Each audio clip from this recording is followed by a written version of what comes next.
की बात कोई बदगुमान ना समझे, इस जमीन का दर्द कभी आसमान ना समझेगा।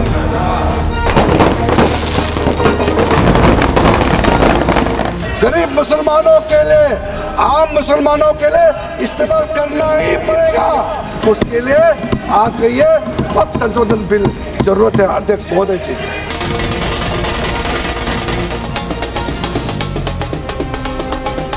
ये दिन हमारे लिए इससे कम नहीं है। आज जो वक्फ संशोधन बिल आया, इससे मुसलमान मजबूत होगा। आज इस संविधान के इस जो मूल जो ढांचा है उस पर आक्रमण है। आजकल लाल किताब बहुत घूमती है सर, हम संविधान की हरी किताब लेकर के आए हैं। नाकामी का पर्दा इस बार वक्फ बिल। देश भर के मुसलमान भाइयों बहनों को कहना चाहता हूँ, आपके वक्फ में एक भी नॉन मुस्लिम नहीं आएगा। ये एक्ट में ऐसा कोई प्रावधान नहीं।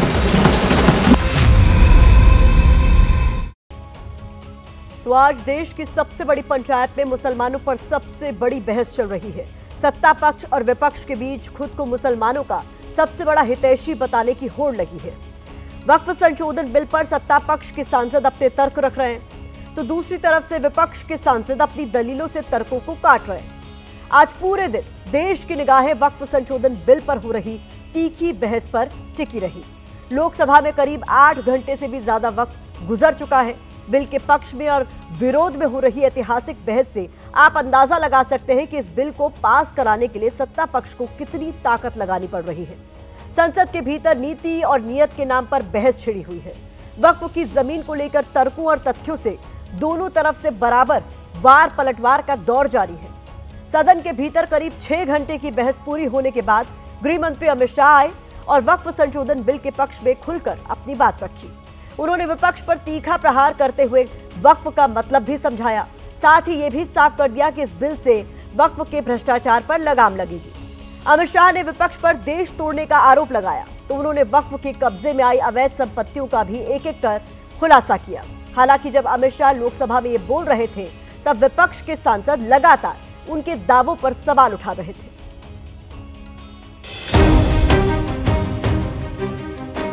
लोकसभा में वक्फ पर जोरदार बहस जारी थी। वार पलटवार का दौर चल ही रहा था कि इस बीच शाम होते होते अमित शाह भी चर्चा में शामिल हो गए और विपक्ष पर उन्होंने तीखे हमले करना शुरू कर दिए। ये वक्फ एक अरबी शब्द है। जिस अर्थ में वक्फ शब्द का प्रयोग किया जाता है, इसका मतलब है अल्लाह के नाम पर संपत्ति का दान, पवित्र धार्मिक उद्देश्यों के लिए संपत्ति का दान। एक प्रकार से इसकी आज की भाषा में व्याख्या करें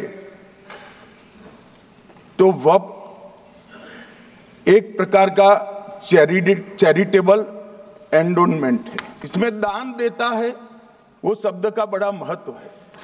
दान उस चीज का ही किया जा सकता है जो हमारा है।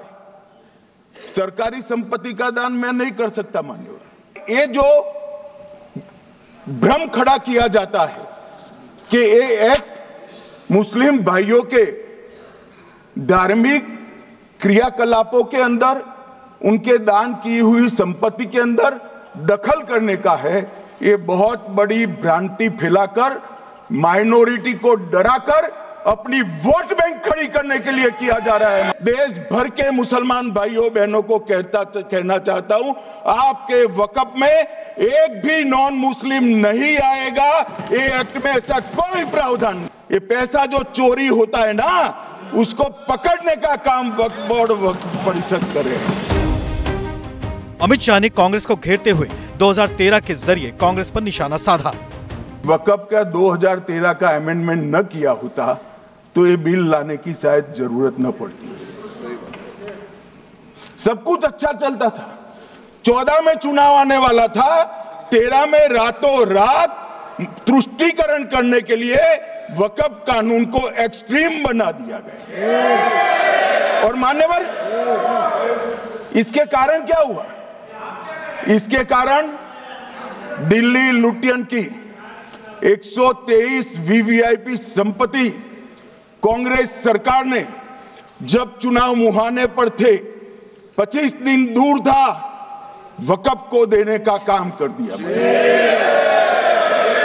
दिल्ली वक्फ बोर्ड ने उत्तरी रेलवे की भूमि वक्फ के नाम घोषित कर दी। अमित शाह के निशाने पर करीब करीब पूरा विपक्ष ही था। उनको लगता है कि इसका विरोध कर हम मुस्लिम भाइयों की सिंपैथी जीतकर अपनी वोट बैंक पक्का करेंगे, उसमें कोई फायदा नहीं होगा अखिलेश, इसलिए कि 4 साल में मुस्लिम भाइयों को मालूम पड़ जाएगा कि कानून तो उनके फायदे में है। ये दक्षिण के सारे जो सांसद बोल रहे हैं, अपनी अपनी कॉन्स्टिट्यूंसी में सारे चर्च को मानने वाले नाराज कर रहे हैं, उनको पता नहीं। जब 2013 का अमेंडमेंट आया, लालू जी ने क्या कहा, मैडम सरकार जो ये संशोधन विधेयक पेश किया है, सरकार की पहल का हम स्वागत करते। आप देखिए सारी जमीनें हड़प ली गई है, चाहे सरकारी हो या गैर सरकारी। वक्फ बोर्ड में जो काम करने वाले लोग हैं उनके द्वारा सारी प्राइम लैंड को बेच दिया गया है। पटना में ही डाक बंगले की जितनी प्रॉपर्टी थी सब पर अपार्टमेंट बन गए। इस तरह की काफी लूट खसोट हुई है। लेकिन मैं चाहता हूं कि भविष्य में आप कड़ा कानून लाइए और ये जो चोरी करने वाले लोग हो उनको जेल की सलाखों के पीछे। अब सब लालू प्रसाद की इच्छा इन्होंने तो पूरी नहीं की, नरेंद्र मोदी जी ने पूरी कर दी। इस दौरान विपक्ष की टोका-टोकी पर अमित शाह ने कहा कि कानून भारत सरकार का है, इसे मानना ही होगा। एक सदस्य ने कह दिया माइनॉरिटी इस कानून को स्वीकार नहीं करेगी। क्या धमकाना चाहते हो भाई? संसद का कानून है, सबको स्वीकार करना पड़ेगा। स्वीकार नहीं करेंगे मतलब क्या है? कैसे बोल सकते हैं कोई हम कानून को स्वीकार नहीं करेंगे? एक कानून भारत सरकार का है, हर एक पर बंधन करता होगा और इसको स्वीकार करना पड़ेगा।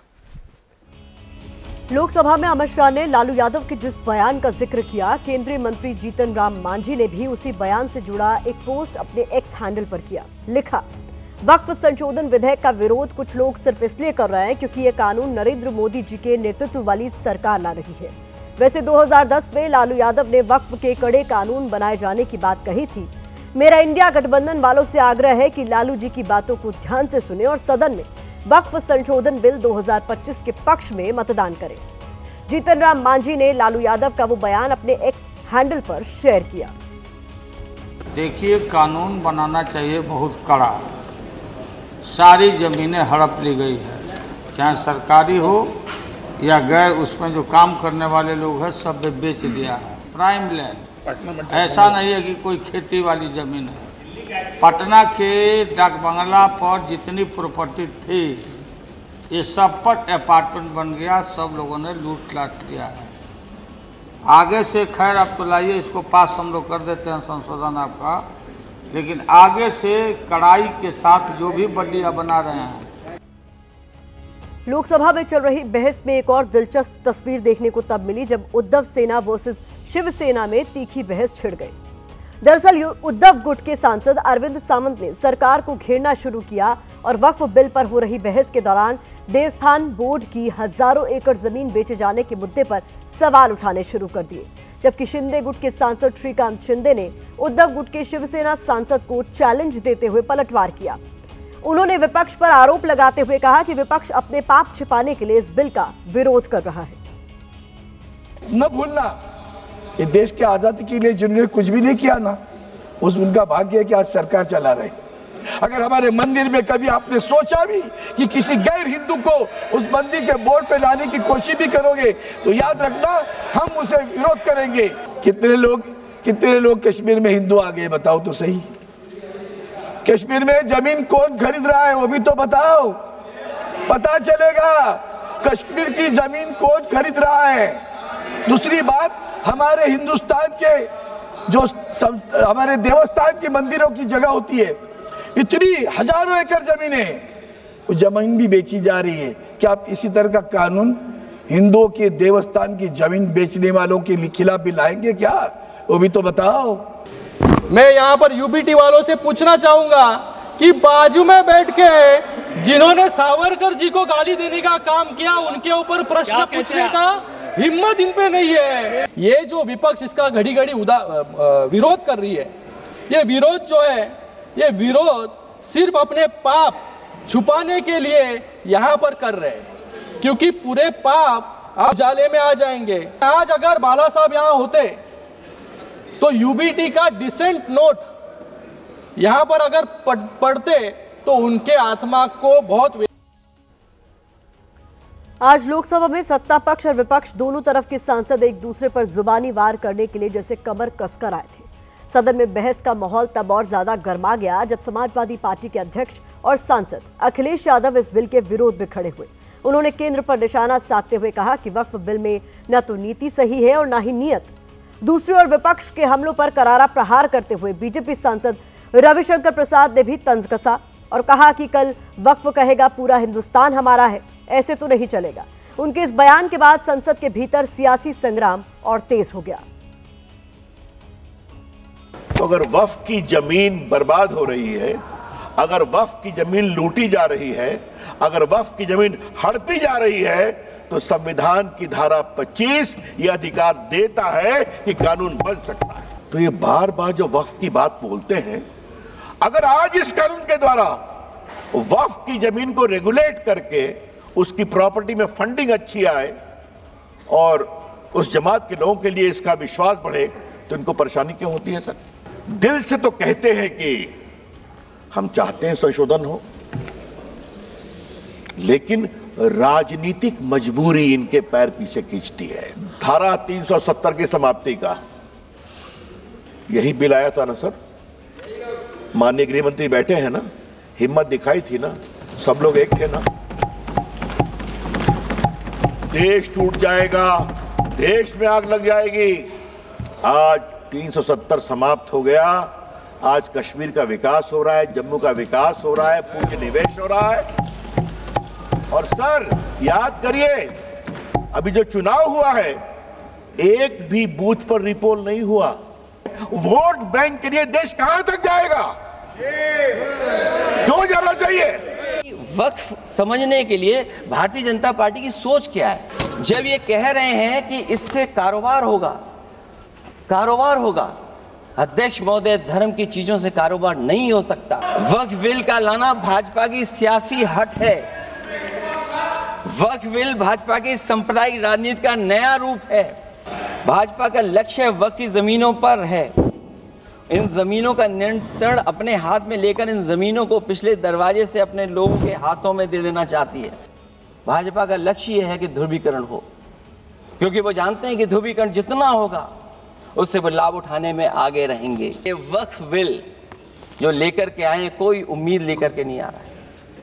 ये सोची समझी रणनीति का हिस्सा है, क्योंकि इनका जो बोर्ड बिखर गया है, ये मुस्लिम में भी बंटवारा चाहते हैं। मुस्लिम इस्लाम धर्म में कहीं बंटवारा नजर नहीं आता है, लेकिन इनकी कोशिश है कि इस बिल के माध्यम से हम मुस्लिम भाईचारा में भी बंटवारा कर दें। बंटवारा तो पीडीए करेगा, अभी देखिएगा। पूरी बहस के दौरान सबकी निगाहें बिहार के सांसदों की तरफ टिकी थीं, क्योंकि साल के अंत में बिहार में विधानसभा के चुनाव हैं। नीतीश कुमार की जेडीयू और चिराग पासवान की एलजेपी राम विलास एनडीए के अहम घटक दल हैं। जेडीयू की तरफ से बिल के समर्थन में केंद्रीय मंत्री ललन सिंह बोले। ललन सिंह ने कहा कि मोदी बिना किसी भेदभाव के देश के सभी लोगों के विकास में जुटे हैं, जबकि आरजेडी की तरफ से सांसद सुधाकर सिंह ने मोर्चा संभाला। सुधाकर सिंह ने कहा कि बीजेपी सब कुछ अपने अधीन करना चाहती है। मुस्लिम कोई धार्मिक संस्था नहीं है। 2013 में जो आपने पाप किया था, उस पाप को समाप्त करके आज मोदी जी ने पारदर्शिता लाने का काम उसमें किया है। हाँ, ये अलग बात है कि आपको मोदी जी पसंद नहीं है तो नहीं है, तो मत रहे।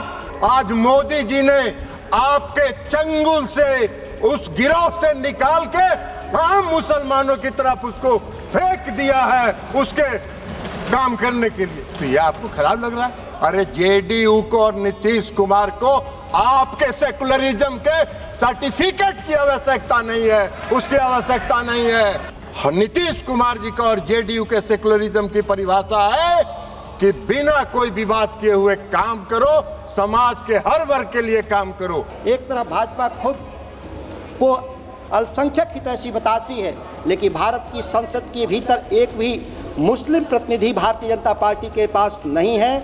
एक समय आएगा कि मंदिरों की भी जमीन और उनके धन को भी कब्जा करने का प्रयास किया जाएगा। यह विधेयक संवैधानिक मूल्यों के बिल्कुल खिलाफ है।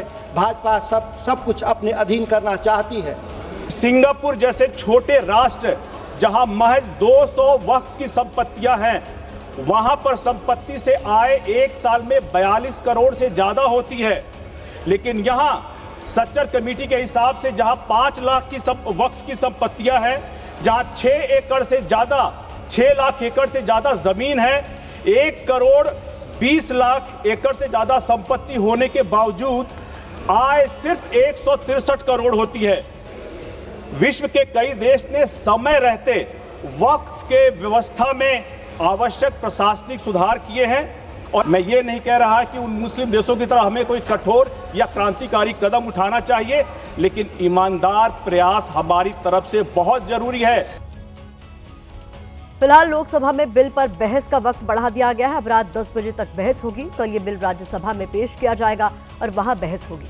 लोकसभा में बिल की राह आसान है, लेकिन राज्यसभा में इसे पास कराने के लिए सरकार के सामने चुनौती पेश आ सकती है। तो मुझे दीजिए इजाजत। कल रात 8 बजे आपसे फिर होगी मुलाकात।